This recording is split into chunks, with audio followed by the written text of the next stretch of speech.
Hello, good morning, and welcome back to the Arcane Forge. Today is day 20 of the Drawtober challenge, which by now I'm sure you know is a month-long illustration challenge where I try and draw every single day throughout October using the on-screen randomly generated prompt words. Today's prompt for day 20 is the word fade. I don't think I'll keep you any longer than that. Let's get started with today's video and the word fade. So I had lots of fun with today's video. It was a very curious evolution of ideas for today's illustration. So initially I thought, fade, do I draw like a blink dog? Do I draw like a phase spider or something along those lines? And I am terribly phobic of spiders, so I thought, no, I've already drawn a blink dog, although that is one of the creatures that I really want to kind of redraw maybe. I'm not super happy with my Monster Monday illustration of that.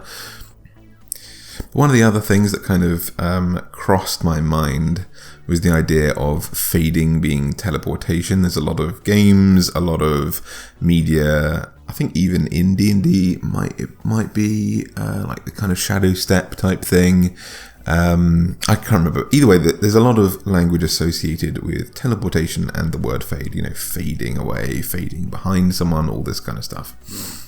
In particular, I was thinking like Overwatch, there's a lot of characters that have a kind of smoky ink blot-like teleportation effect, a kind of Nightcrawler-like smoke explosion that allows them to teleport away, A game that I play fairly regularly.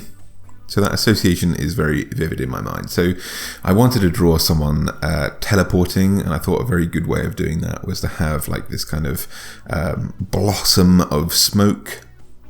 You know how much I love drawing smoke with these nice inks, building up various layers to make sure that there are some lovely layers of shading there.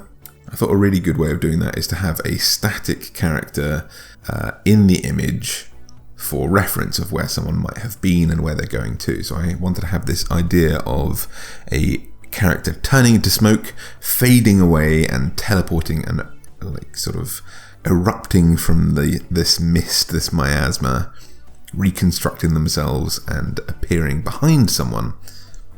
And that always reminded me of my days watching Dragon Ball Z when I was a kid. How the characters would, sort of put two fingers on their forehead and teleport to some other distant location. So I wanted to capture that kind of idea. And then the connection then went on to, I'm a big fan of Reddit, and there's a really fantastic, and immensely cringeworthy subreddit called Creepy Asterisks, where people try and roleplay in real life conversations. I don't know if you've ever experienced this. I've never experienced it in real life, but apparently it's very commonplace. And there's a lot of people who kind of add anime elements to their life through this. A really common trope is to, if you're getting angry with someone or something like that, is to describe some sort of supernatural anime-like events going on between a set of two creepy asterisks as if it's real. And there's several, and I can't believe it's several, but there's several of these that have people saying like, asterisk teleports behind you and then cuts you in half or something along those lines,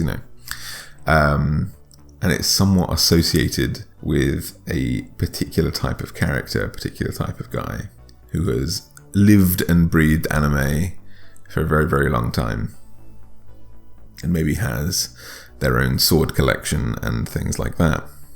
And it reminded me quite a lot of a guy that I used to play D&D with in my very, very first campaign, who dressed in a very particular way. They always had like a long kind of trench coat, some sort of band t-shirt underneath, fingerless gloves, and like either a trilby or a fedora hat, who was very into this kind of, larger than life merging of fantasy realities and the real world, even outside of D&D.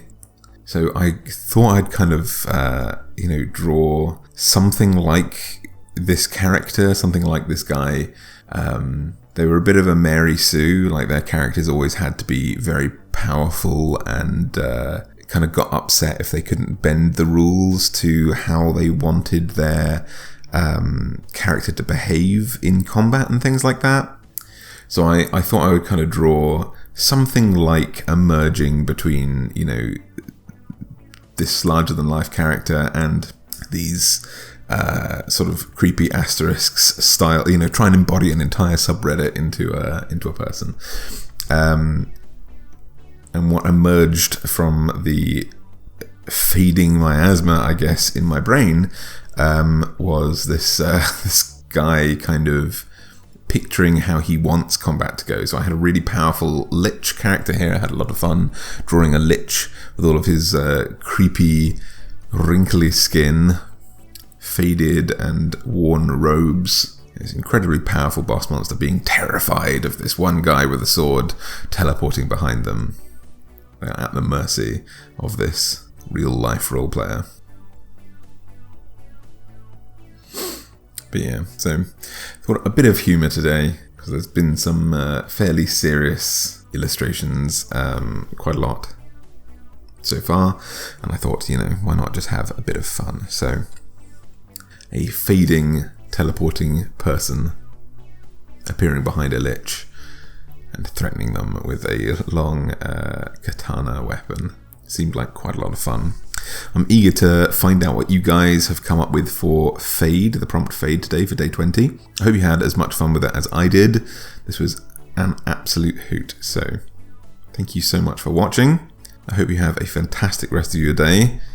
Until I see you tomorrow for day 21 and the word bend. See you later.